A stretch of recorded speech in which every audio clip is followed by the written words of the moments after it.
What does it mean to be a Parsi? To me, I think it is God's gift to me that He has made me a Parsi.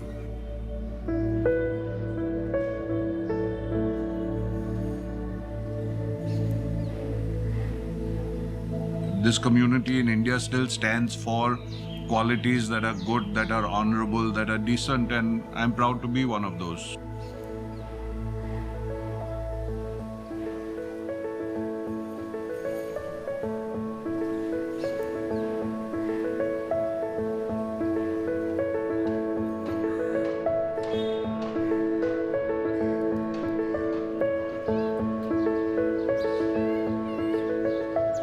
What I love most about the community is our sense of humor. And I feel if we lose that, then we lose everything.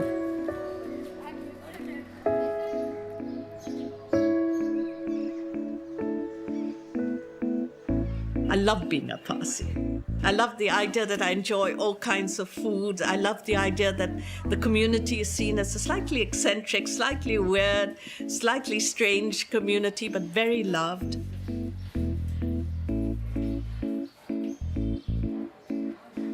For me, being a Parsi is really about a certain morality, about growing up with good words, good thoughts, good deeds, motto. I think somewhere it seeps down in you.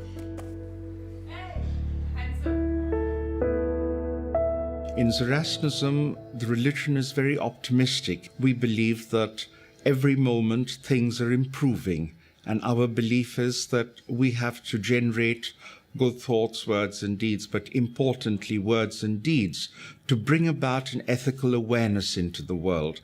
And in doing so, being happy within and promoting harmony in the environment. That, I would say to you, is the Zoroastrian message. The Fravashi is, in my view, seen as the essence of God in man. The wings of the Fravashi represent the spiritual world, the body of the Fravashi represents the physical world, and the head of the Fravashi represents consciousness. It's now seen as a Zoroastrian icon of identity. The first important ritual that a Zoroastrian undergoes is the initiation ceremony known as the Navjot. An undervest known as the Sudre is given to the child, and a cord made of lamb's wool. It's obviously tied 3 times round the waist, and this Navjot ceremony is done by an ordained priest. In Zoroastrianism, we have this one life to live. This life has to be lived in the most comfortable possible way. There is no concept of fasting, celibacy, flagellation of the body. In other words, generate wealth. It's a religion which in fact encourages capitalism, but capitalism with a very important social responsibility, that if you've made a lot of money, you must learn to share it.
Remember that for any colonizing power, a agent group of community or a group of community who acted as commission agents were very important if trade had to thrive.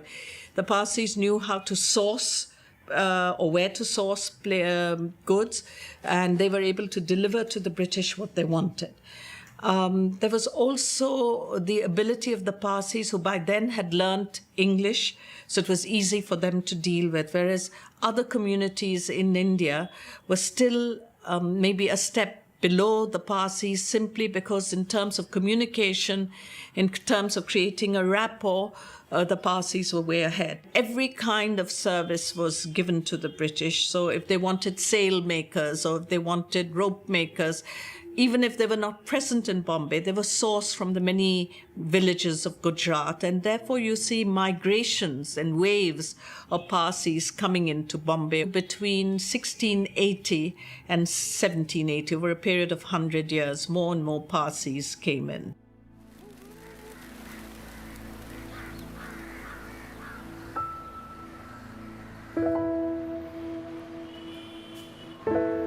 For most Parsis, Bombay is the only home we have. A lot of us don't have an ancestral village to go back to, so Bombay is all we know.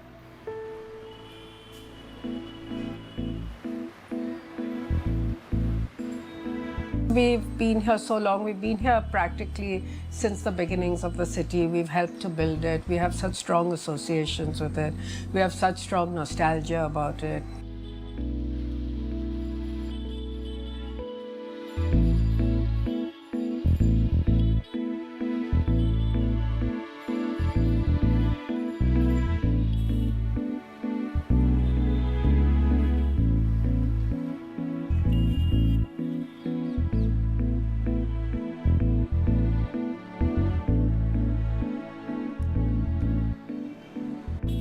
You know, we are really a very, very integral part of the city, and the city is a very integral part of us. I don't think we had an identity crisis where we suddenly said, oh God, who am I? Where do I come from? It only happens when people ask us questions. And if you ask your father, where do you come from? He says, from Breeze Candy, which is the hospital. Room 501, apparently. But don't have a memory. I was inside the womb, the female, and they knew. But that's for all, not just Parsis. You come out from the same place. The Parsis were certainly very closely aligned with the British, almost twins in partnership. And when independence happened, the Parsis, at least the top Parsi industrialists, had to make a huge leap. Perhaps the Parsis did it most successfully were those like the Tatars, who moved into industrialization of India. So if you are participating in the development and industrialization of a new country, you become part of that elite group. They must have felt orphaned, in my opinion, with the British moving away. And they had to sort of renegotiate their position in modern India. Now, last year was the Diamond Jubilee celebration of Her Majesty Queen Elizabeth.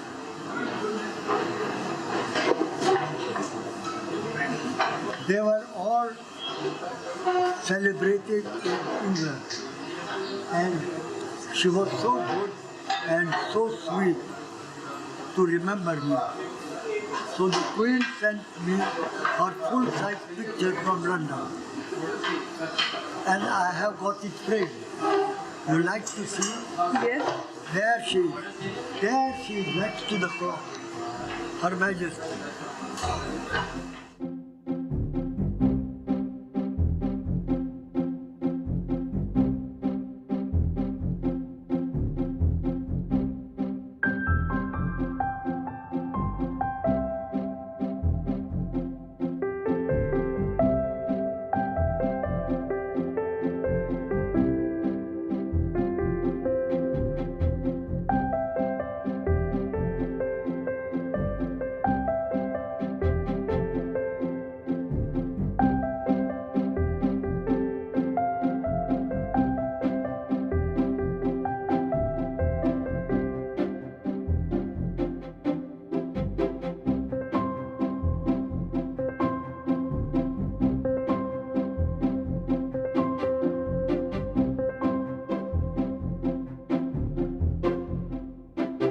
Parsi really enjoys the food at the table, really. But they want good food. I like food to be like nice and tikha. Of course, dal saag is my favorite.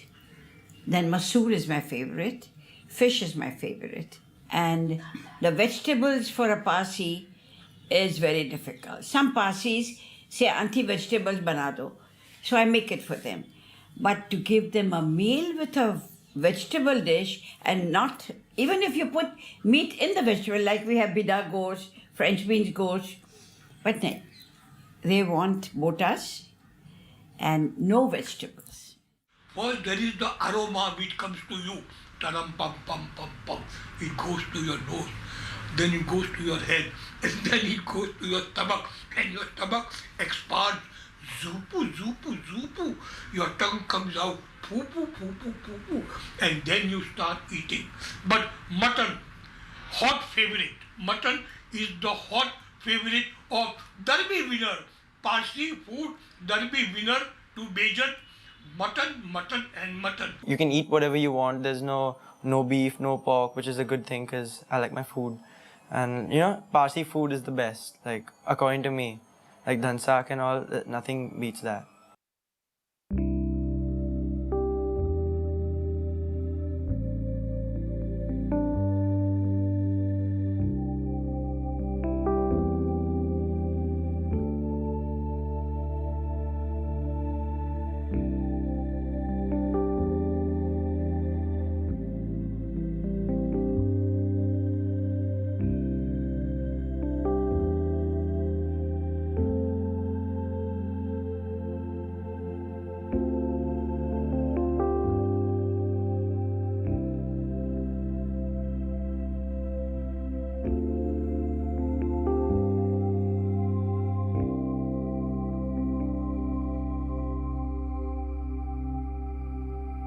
Always cracking jokes, making fun, and they are very jovial. But they are also very particular. Let me tell you one thing. If a Parsi comes on the cash counter, he wants a fresh note. You can't possibly give him a torn note or a soiled note. Mane kadak noted jo hai. That is the characteristic of a Parsi. The Parsi is very honest. They are very loyal. Then they are also very disciplined people. Like you won't find Parsi person will spit on the road. I love that we are argumentative. I love that we have no central figure who's like a pope. I love that it's so anarchic most of the time. Of course, it's not good for the community to be like that, but it's better than having a strong kind of dictator at the head of a community. And I love that we are a bit eccentric a lot of the time. Sometimes inadvertently, if I cross a red light and the policeman comes up to me, I said, ha, mistake hua, sorry, hum fine dega. So he says, tum Parsi hai na? I said, yeah. He says, jao. I said, kyun? Humko kyun jaane deta hai? He said to me in Hindi, which is very bad where I speak, he said, you Parsis are the only one who will not only admit to what you've done wrong, but will insist on paying a fine. Because there's very few of us, so I'm like a rare thing, you know. I'm exotic in my school. No, I didn't know growing up that it was so small, the community, in the sense that Mumbai is everything. Then it was Bombay. So that's a bit strange, actually. Suddenly, in the last 10 years, people have woken up that along with the Great Indian Bustard and the Tiger, the One-Horned Rhino, three of my favorite friends, the Parsi is also, dwindling. We find funny ways to express everything, including something like death. There are like 4 or 5 really fun ways to go about it. One is even to Kolmi Thai Gaya, one is Wicket Pari Gaye, another is, which is one of my favorites, even to Photo Frame Ma Chali Gaya. Imagine being quirky about the most solemn things. That's a lovely trait. Ediani Jhai Khabar Jevu Monu. It means a face like an advertisement for castor oil. When someone is very morose looking. Mutton shop. There were all brains displayed. One asked, how much is that? They say, 50 rupees. They go, why? This belongs to this community. This belongs to this community. And in the end, when it goes to the 5,000 rupees, they say, why so much? They say, this belongs to a Parsi. They go, why so expensive? They go, if you break 500 skulls, you will get one brain. So that is how we take care. That is ridiculing, but still people enjoy it. So we say no it. brains.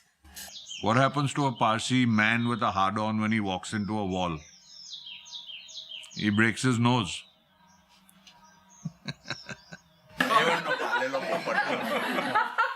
એવને એને શીખવેલું હતું બે દોરી બાંધેલી પર એક દોરી ખેંચે તો he will pray અઠાવ video. If he pulls another the string, તો he will pray assemble. તો એક મારો ફ્રેન્ડ જેવો ત્યાં ગયેલો તેને લઈને કહું કે બે દોરી ખેંચો તો શું થાય તો પોપટે કહ્યું ગેલચોડિયા. Daddy was very sweet. He used to take us to Hanging Gardens, which is nearby. And he said, Johnny, I'll teach him how to fetch the ball. Now you follow me. And my dad would bend like that and throw a tennis ball. And Figaro would not even look at it. So every day he would go, we would do this. And then, people would come to watch this old middle-aged Parsi man go and pick up a ball in his mouth to show the dog and bring it back. But he never learned how to fetch the ball. I mean, my dad did, but the dog didn't. If there's a little thing happening, because it is a Baba involved, they take the total liberty to accentuate the whole thing. Like, if I were to tell you, you are very beautiful. So, and somebody heard this, do you know what Sam told that girl? Can you imagine? Any umar, when he is supposed to go up God knows where, he is telling this girl, that tu gani beautiful che, te bhi etlu જ નહીં કે તારા ગાલ ઘણા લાલ લાલ છે, તારા દાંત કેટલા મજાના છે, and you are so tall and you are so gracious. So that fellow goes and tells another man, કે પેલો જે idiot છે ને crack Parsi, તેના 6 બટન ખુલ્લા ઉઠા ને એ સેક્સીલી કહે કે પેલી એક છોકરીને કહે કે ડાર્લિંગ તું કેટલી બ્યુટીફુલ છે અને પછી ઉપરથી પછી કહે કે તું મારી સાથે વાઇન પીવા આવશે કે અને મારી સાથે ડાન્સ કરવા આવશે. અરે એ તો લાકડી લઈને ચાલે છે, કેમ ડાન્સ કરવાનો છે? So everyone goes on adding and adding and adding and adding, and that is how something grows.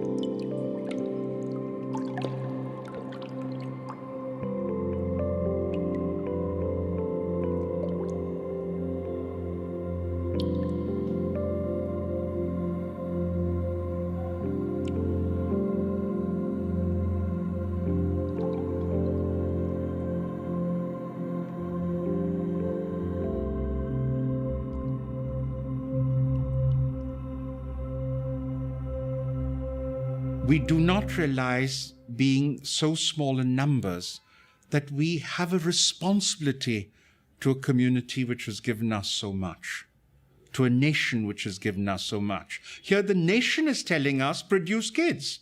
We're giving you money to produce kids. And we then still say, no, we want to marry out.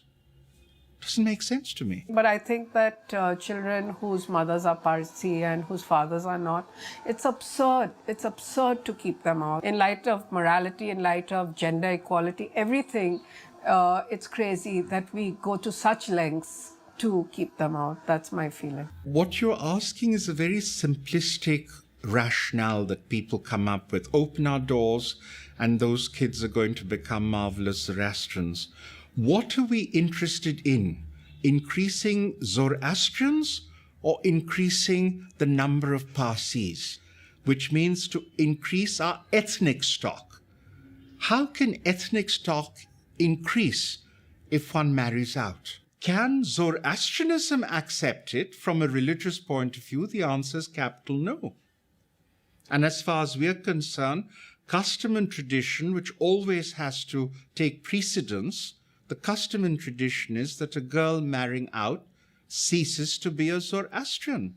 It's not something new. It's been said by our learned priests for the last 100 years or so. If a girl is marrying to a non-Parsi according to the Special Marriage Act of 1954 and she's following her own religion, I don't understand why we can stop her from practicing the Zoroastrian religion. So this little bit of change will bring peace in the community, and it will, I'm not encouraging the interfaith marriage by saying all these things, but these are the problems where the youth are getting disintegrated from the community. We are trying to, instead of make a fabric, we are trying to break the fabric of the community. Historically, Iranian society has been agnetic. This is not something you and I can change. This is a legacy of history. But should we change to something even worse by opening the doors for our girls so that there's a greater chance of more and more people marrying out, as a result of which our ethnicity is weakened generation after generation? That is the issue we have to think of. We don't try to understand each other. We just want to put our thoughts like, these are my thoughts, that's it, it has to be like this. Because we have not done this in so many years, we should not do it again. But then there are so many things which we are not doing since we came from Iran. And we have changed. And the change is the most important thing, and if we don't change, we are not going to survive.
फारसी जरथोस्ती हमें एक मेकने दईएज गार धन साक्ने अचार गमेज क्रिकेटमा खाइएज मार नाटक cinema Reshma नाथी हमें पछाड लगन नौजोटनी शेषमा सेरगेज रुपियाँ सा